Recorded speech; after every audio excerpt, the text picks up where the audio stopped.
Good morning. I'm Apostle T.B. Walker. I want to take this time to welcome you to our Sunday worship in the Word. Listen, I'm going to be coming today out of the book of Galatians, chapter number 1. I'm just going to read just one verse. It's verse number 10. And then we're going to spend some time talking about what the Word is actually saying to us today. Listen, God has really impacted, giving something really today that I think is going to be impactful for us, not only to hear, but to remember, something that we need to take in and to keep in the forefront of our minds. Once again, it's Galatians chapter 1, verse number 10. And I'm going to read it for you. Then we're going to talk about it. It says, "For do I now persuade men or God? Or do I seek to please men? For if I still please men, I will not be a bondservant of Christ." Watch that. If my goal is to please men, then I'm actually not a bond servant of Christ. One of the things that Paul begins to talk about is something that we don't necessarily look at, and that is our desire for popularity. I remember when I first started reading the Pauline epistles when I was in college, and I was already kind of immersed in some of the history, some of the things that were happening in history in terms of philosophy. I was reading about Plato, Socrates, Aristotle.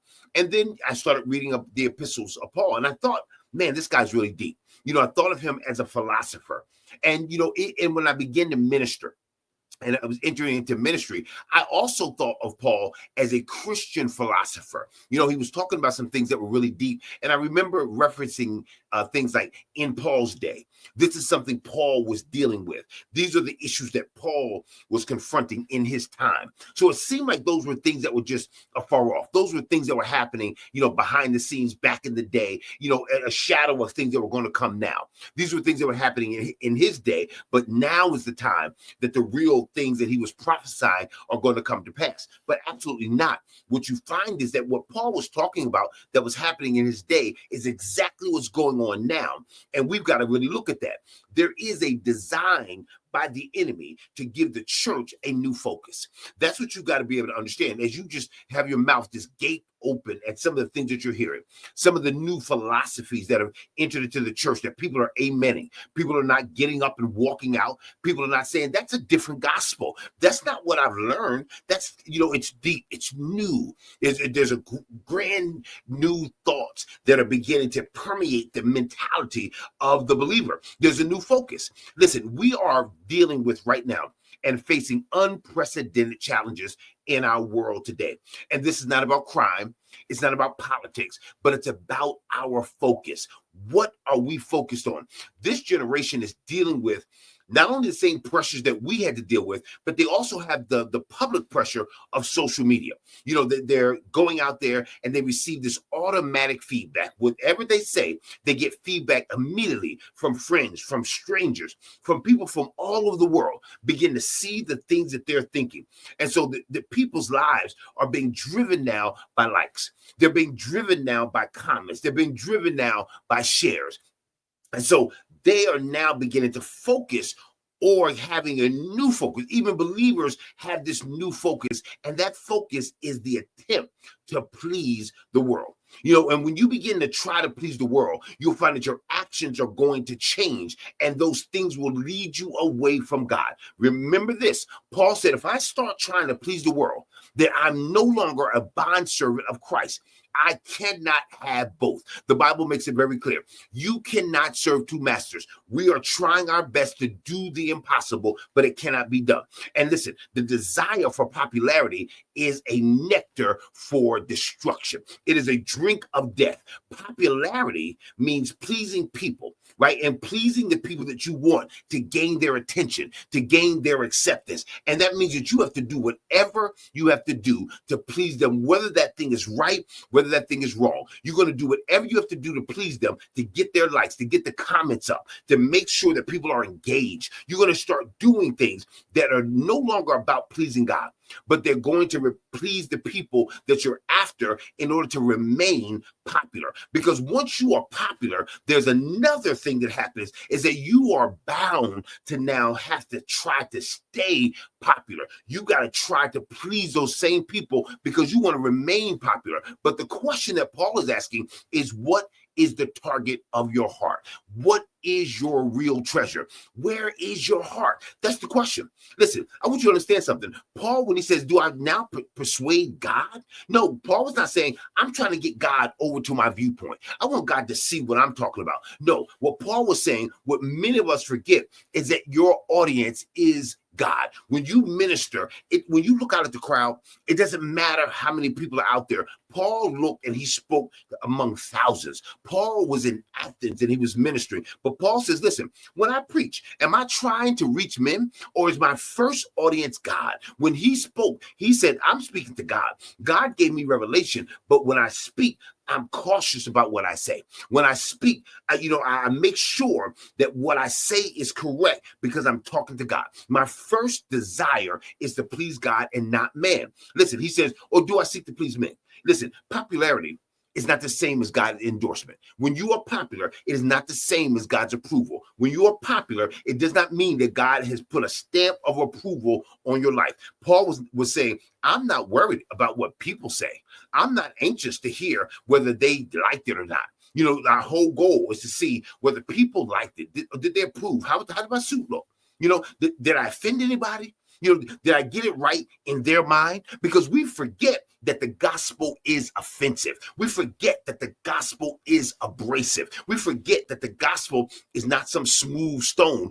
It is like sandpaper against the world because it goes against the grain. So that means that the gospel is going to hurt. The people are going to be hurt. A conviction hurts. When you understand your position for real, it hurts. Truth sometimes can hurt because oftentimes what happens with truth is that you'll find out that what you thought was true was not true. And who you thought you are not. And what you thought you were not. So Jesus said this, many will say to me in that day, Lord, Lord, have we not cast out demons in your name? Have we done many wonders, many works in your name? And that's the thing that people miss.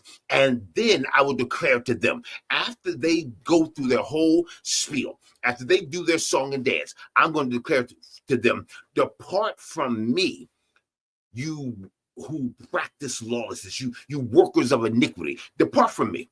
Listen, I want you to understand something. We've got to begin to look at our focus again. And I want to make it very clear. No Christian person should chase popularity. No Christian is designed to chase popularity, to chase the attention of the world, to chase the acceptance or the endorsement of the world. Who cares if the world stamps their approval upon you? The world is dying, and we are here to breathe life into people who desire to live. And guess what? That means that the remainder of the people around you who are dying because they want death, not because they're just dying and poor people, they desire death. They did not like the light because the light exposed their works and their works were evil. So when you begin to look at this, Jesus says something amazing. He says, woe unto you when all men speak well of you. Listen, do you hear that? Woe unto you. Listen, do you know that that's counter to the mentality of our society? It's a good thing when all men speak well of you. It's a good thing when you're endorsed by people. It's a good thing when you got thousands clapping for you. Jesus says, be aware of that. That's a nectar that you don't want to drink. That I'm telling you right now, that's a cocktail that is going to make you sick and lead you astray. He says, woe unto you when all men speak well of you. So he says, listen, for so they did your fathers. Back in the day, that's what they did to the false prophets. Your fathers, the false prophets. He said, the false prophets got this.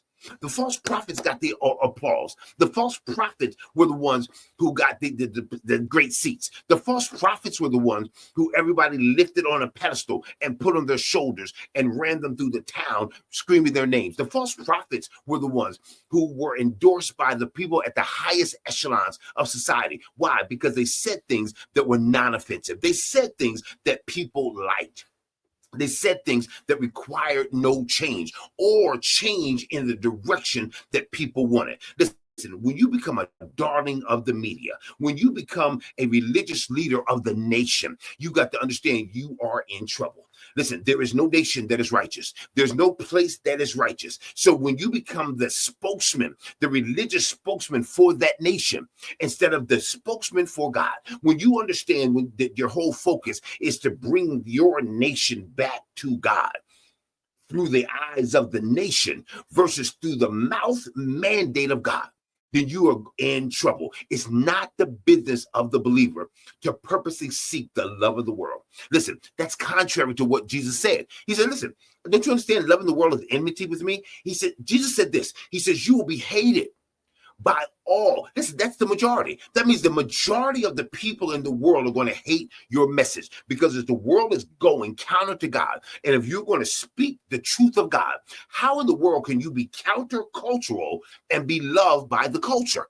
How in the world can you be counter society? Because that's what the believer is. The believer does not flow with the society. The believer is like salmon, going against the grain. And the Bible says, and you will be hated. So you got to check it when you are loved by everybody, when everybody agrees with you, when the world says, now that I can handle, that I can deal with. Those other guys, they're bigots. Those other guys, they're just hate mongers. Listen, that's what we're going to be called. The world says this. Jesus said this. They're going to hate you for my name's sake, but he who endures to the end, he who does not fold like a lawn chair to this society that says, I'm dangling popularity out there. I'm dangling more likes. I'm dangling more views in front of you. Listen, I'm telling you right now, you're going to get invited to be with the big guys. Your moment has arrived. And there's so many ministers right now falling to the trap of their moment, not realizing before you were formed in your mother's womb, God says, I knew you. And I ordained you. Your moment has already arrived, whether people like you or not. It's not strange. It should not be strange to Christians that the world is hating on us, that the world does not want you. Jesus didn't say, listen, I'm telling you, this may happen. You need to be on the lookout for this. Jesus said, this is going to happen. And it is happening right now. The Apostle Paul said this, don't marvel, my brother, if the world hates you. What are you doing? These are men pleasers out here that I don't want to be that guy. I don't want to be offensive. We've forgotten that the gospel is going to offend. Listen, this is what Paul was talking about. I didn't understand it. You know, when I was young, I thought he was fighting some battle that was happening back then. He kept talking about these false prophets. He kept talking about another gospel. But I was, as a young man in America and looking around and, going to church, as a Christian, I saw Christian churches. I thought our country was just a Christian country, and so everywhere I look, I grew up, Baptist. We went to Pentecostal churches. They were all over the place. We moved around a lot. So, because of the job my father had in sales, and as he continued to increase, we moved a lot. So everywhere I went, we found a church. We would go after looking for churches, and my mother would take us around, and we go to this church and that church until she was led to the church that we were going to now attend. But there was never a shortage of churches. There was never a time we came to a new city and there wasn't a church everywhere that we could go here this Sunday and here that Sunday until we found what we were looking for. So I thought surely Paul is talking about something that happened back in the day. Surely he's talking about something that was ancient, because not now. But what Paul was talking about was happening right now, a different gospel, not a different building, but a different gospel. He was warning us about the idea of pleasing men. Before the computers came out, before there was any internet, before there was any Facebook, TikTok, Instagram, before any of those things, Paul was saying there have always been preachers who sought popularity. The acclaim was their real goal. I want to get there. I want people to know above all else. That's exactly what they wanted. And that's the trap of ministry, not the trap set by God. It's the trap of ministry set by people whose hearts are not focused on the right thing. Where is your heart today? What is your real focus? Listen, I'm telling you right now, it's part of human nature. It's part of fallen nature to want to be accepted. The trap of popularity is about being accepted. And listen, God has not called us to be accepted by the world. God has not called us to be popular. God has called us to be faithful. He's not called us to be famous, but he's called us to be faithful. There's so many ministers out there that are preaching the word, that are doing what God has called, and you don't even know their name. You have no idea who they are. You're not tuning into them. Listen, they are not scandalous. They are not saying anything that's incendiary. They're not saying anything that is just like, woo, that's completely different. That's deep. They're not deep. They're just preaching the truth. And people will click, turn. I don't want them. They're dead. Why? Because they're just preaching the truth. What else are they doing? Just preaching the truth. Listen, I want you to get this. Jesus says, beware of practicing your righteousness before other people in order to be seen by them, for then you will have no reward from your Father who is in heaven. Listen, practice righteousness. He says, listen, beware of just practicing righteousness in front of people. Beware of just going through the motions in front of people. Beware of becoming a dancing bear. Just you're a seal with a ball on his nose. Be aware that, listen, this is what happens, that you become a circus animal, just going out there doing another trick this Sunday, going out there doing another trick for the revival. Can you juggle? Listen, and that's what we become. We become these great entertainers. And the moment you start entertaining, you got to be more entertaining next week and more entertaining the week after that. And before you know it, the message gets lost in the entertainment. Listen, you no longer worried about what you say, but it's about what you do. Do you shake your shoulders a certain way? Do you move your head a certain way? Is there a phrase, a catchphrase that you have that people can mimic? Where you say, come on, come on, come on. And all of a sudden, all over the world, people are saying, come on, come on, come on. And, you got a shirt that says, come on, come on, come on. And listen, and that merch gets sold. And before when you get to your building out front, there's a book that says, come on, come on, come on. And so before you know it, you're nothing but just an imitator of entertainers and no longer a imitator of Christ. You lose a reward and think that you somehow have reward. Look, we got 500 people that came in this Sunday. We baptized 7,000 people. And all of a sudden it's about numbers. You don't even realize that you're statistic driven versus God driven, purpose driven. You forget the reason why you're even here. And Jesus says to the Pharisees, they do all their deeds to be seen by others. They get their sermon together to be seen by others. Who's going to be out there this Sunday? This family's going to be here this Sunday. I got to go ahead and preach. This Easter Sunday, I better go ahead and preach. This is Resurrection Sunday. I better go ahead and preach. Listen, these people have invited me here. That church, I better go ahead and preach. So listen, all these warnings are meant to challenge whether God is our true reward. Listen, all of them say, listen, if you seek the satisfaction and the praise of men, you will not have your Father's reward. And the focus is not here on losing your reward. It is, where's your heart?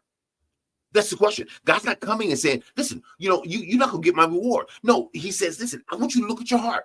God does not want us to lose the reward, but we lose it with intent because we don't check our hearts. And we've got to check our hearts again. We've got to check our motives. Listen, don't check your schedule to see what you're scheduled to do. Check your heart. Check your heart and see why you're doing it. Don't talk to me about, what you're doing in the street. Just check your heart. Make sure you're doing that for the right reason. Many people are out there doing it. Did we cast out demons in your name? Listen, we did many great works in your name. We ministered in your name. And he says, depart from me, you workers of iniquity. You don't even know me, and I do not know you. I'm not claiming you because you have a different goal than the one that I initially gave you. Listen, when we set out to be successful in ministry, you will have a goal that is not of God. Success is not a goal that God has ever given. Pleasing God is the only goal he's ever given us. Success is not our goal. Jesus says to his disciples, you remember this? The disciples went out and they had this impactful ministry. They went out and they were influential.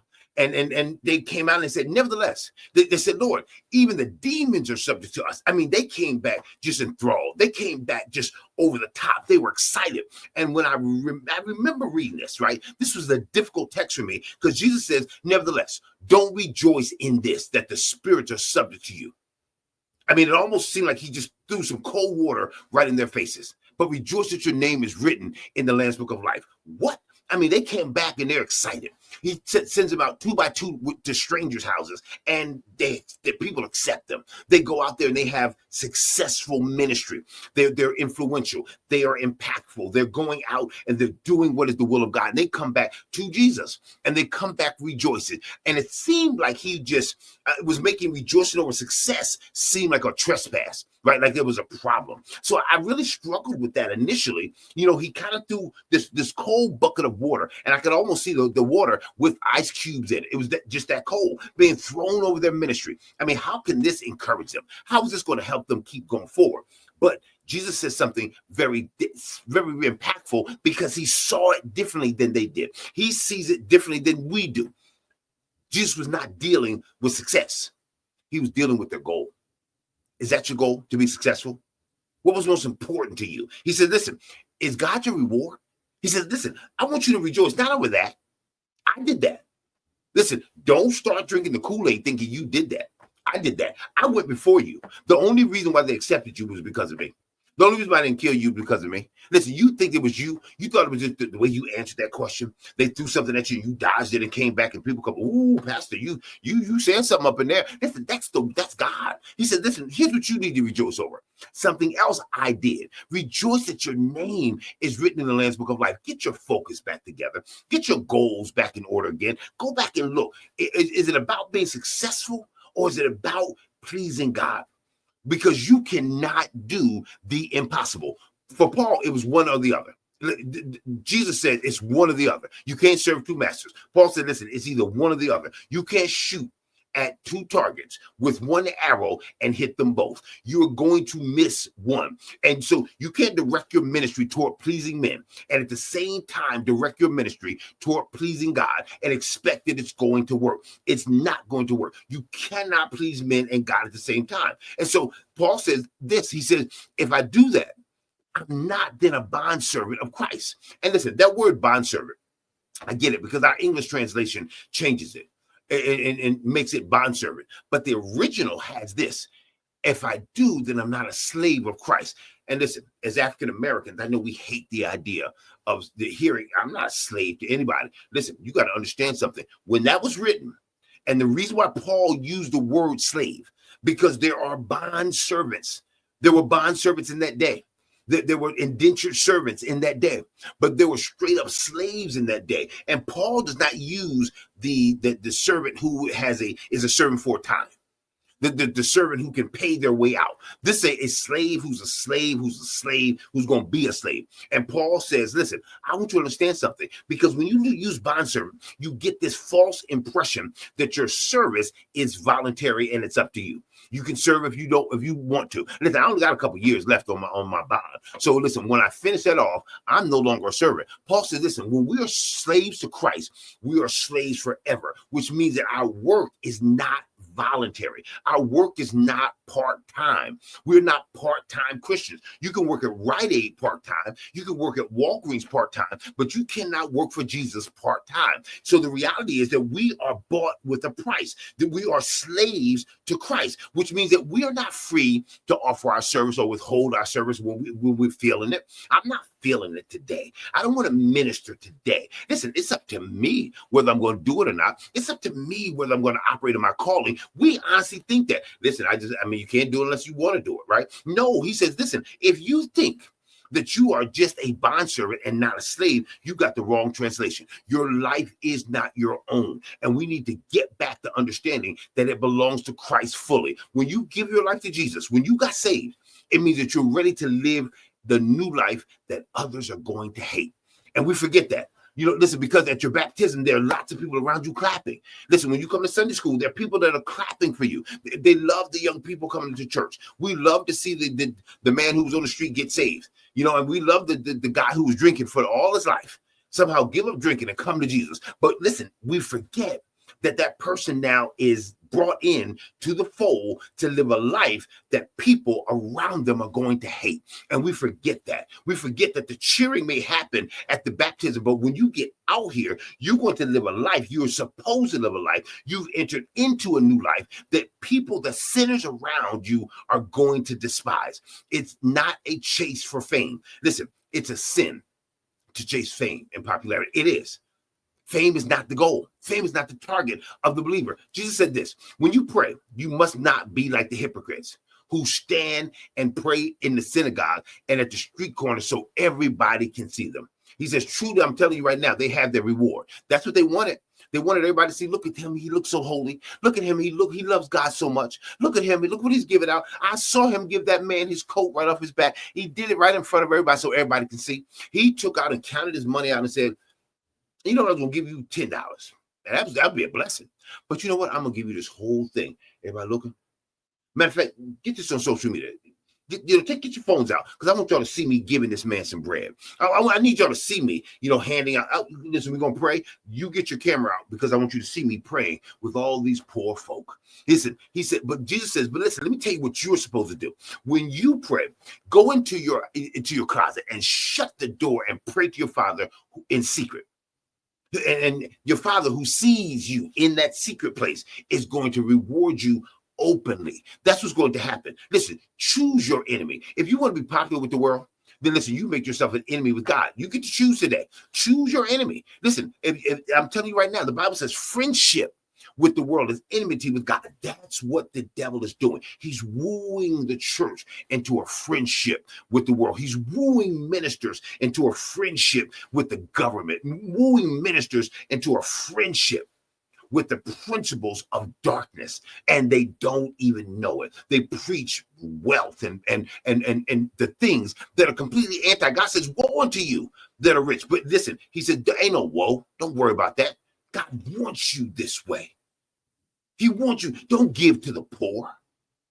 God doesn't want them to be blessed that way. You can't bless them that way. Forget what the Bible says. Here's a new revelation that we have. You can do that in the church. Listen, that's what the old folks told you couldn't do. You can dress like this. You can act like this. It doesn't matter that you look like looking like the world. He didn't mean looking like the world. He meant in your heart where the world can't see.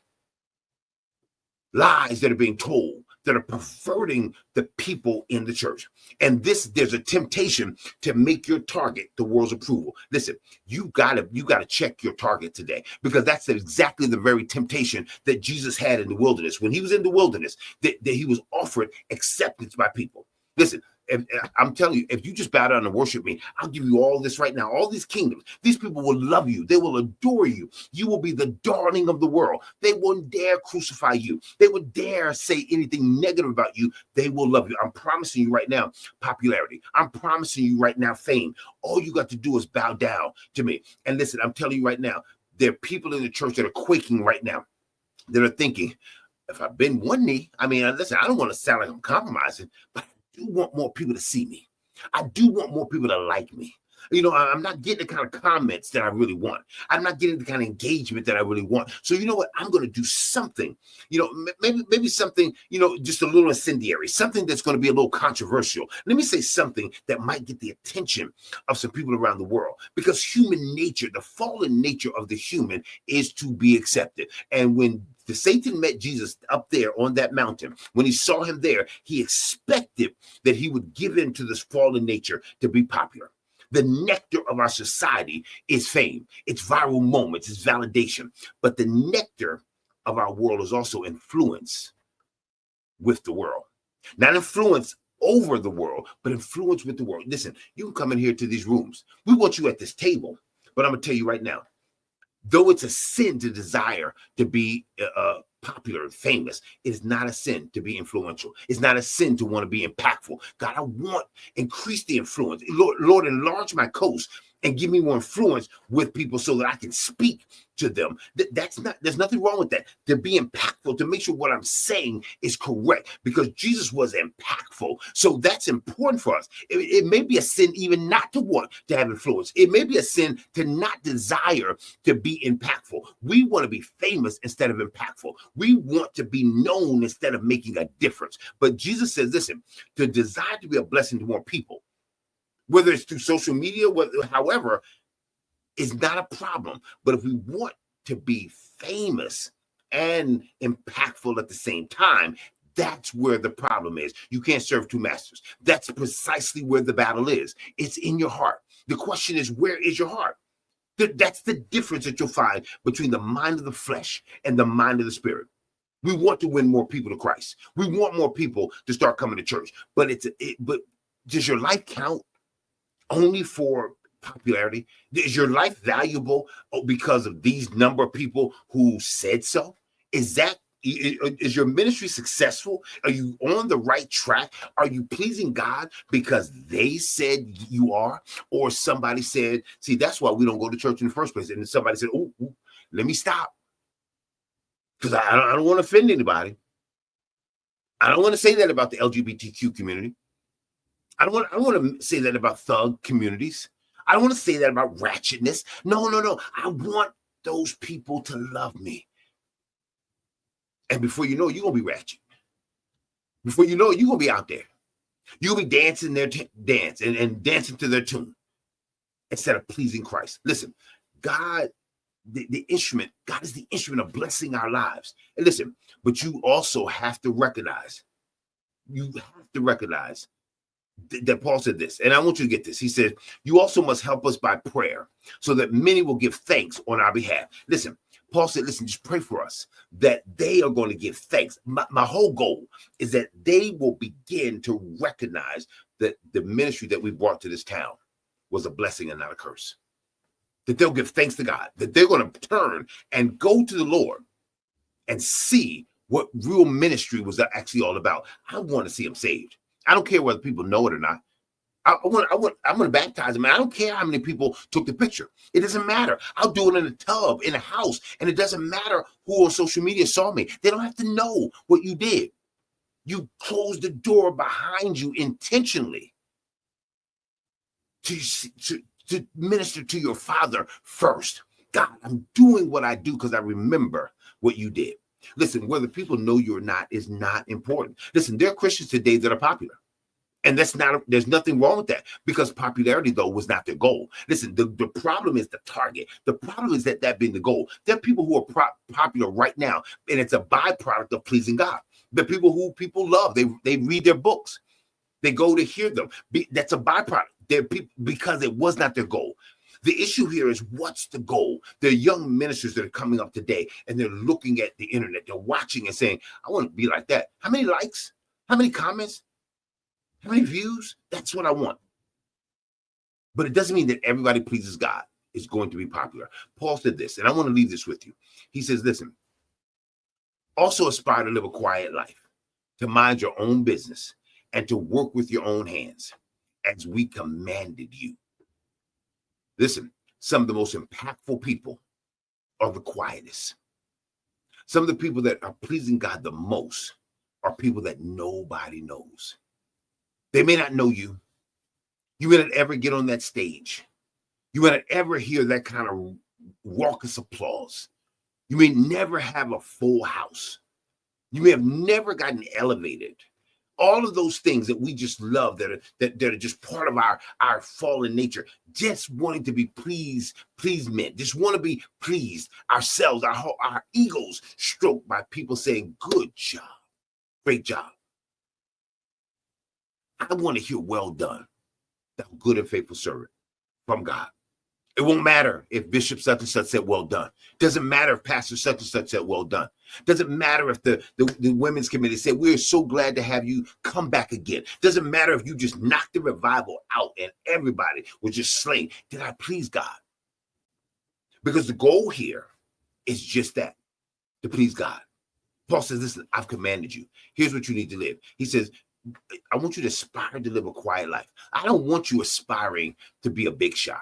I don't want you aspiring to be the most popular guy in town. I don't want you to aspire to be the internet darling. I don't want you to aspire to be the number 1 or 2 ministers in the region. Your church is the most popular in the nation. That's not the goal. How many people are there? The numbers. That's not the goal. Listen, you ever wonder why God was so angry with David for numbering the people? Because he was drinking the Kool-Aid. God knew, when you see that, and that smackdown came, and it looked like he was smacking David down, but he wasn't smacking David down. He was smacking the cup out of David's hand. David was about to drink the cup. Look, how big is my army? Go count them so we can see how big we are. Give me a counter, in front of the church, because I need to know how many members are coming in today. Did we grow or not? Or listen, or is the focus, God, I'm relying on you. I'm trusting you. God was telling David, listen, your army's big enough because I'm in it. Your ministry is more impactful because I'm in it. It doesn't matter the number of people out there. That's not how you gauge your impact. Your impact is on this. Is God pleased? Because listen, it pleases God in some cases for people to be hated. It pleases God for some people to have people turn their backs on him. Why? Because it's meant that way. Woe unto you, and all men speak well of you. This gospel is going to cause some people to turn their backs. And if you continue to minister the gospel, you're going to be counter to your nation. If you continue to minister the truth of God, you're going to be counter to the world around you. Check your goal again. Check your heart. Let's pray. Father, in the name of Jesus, God, we know what you're doing right now. It's clear that you're redirecting us, that you're taking the bow and arrow out of our hands and moving us again so that we will have the right target. We are catching what we're chasing after, and we're chasing after the wrong thing. Lord, remind us again of who you are. Remind us again of the mandate that you put upon our shoulders, that you've given us this mandate to be witnesses of you in Jerusalem, Judea, Samaria, and to the uttermost part of the world. You've given us a worldwide mandate, and you reminded us that if we accomplish this mandate, just as they hated you, they're going to hate us. But we don't fear the hatred of men. We desire pleasing you. Listen, I want you to receive that today. Don't be afraid of what is coming. Don't be afraid of people not liking you. I'm not afraid whether people come and say, hey, Pastor, too hard. Or that's not, when are you going to start talking about how we're going to get our businesses together? When are you going to start talking about, what we need to do as singles to attract men? I don't have that. That's not my ministry. That's not what God has given me. I want you to recognize the tricks and the traps and the plans of the enemy so that you will not be ignorant of any of Satan's tricks. And I don't want you to drink the Kool-Aid. I don't want you to start changing your life so you will be popular. I don't want you to start changing your ministry so people will begin to see it clear. They cannot see it clear unless God makes it clear. And the only way it can be clear is if you preach the unadulterated truth of the Bible. Be prepared that people are not going to like you. Be prepared that some people are going to leave. Be prepared that the popularity that you used to have may leave, but it was never real in the first place. The only real thing, the most popular man in the world came down here with us, and they crucified him. They loved him for a time. He had crowds for a season, but the last crowd said, give us Barabbas. The last crowd said, crucify him. If that's what happened with a man who raises people from the dead, if that's what happens with someone who cured incurable diseases, if that's what happens when God comes down upon that man and says, this is my son, whom I'm well pleased, hear ye him. If that's what happens to him, it should seem strange to you that all men speak well of you. It should be strange to you that nobody's offended by what you preach. They were offended with Paul. They stoned him. They almost killed him several times. It's amazing that they're heaping garments and garlands upon your head. Woe unto you when all men speak well of you. Where's your heart? I want you to contemplate that today. Listen, share this with somebody because they need it.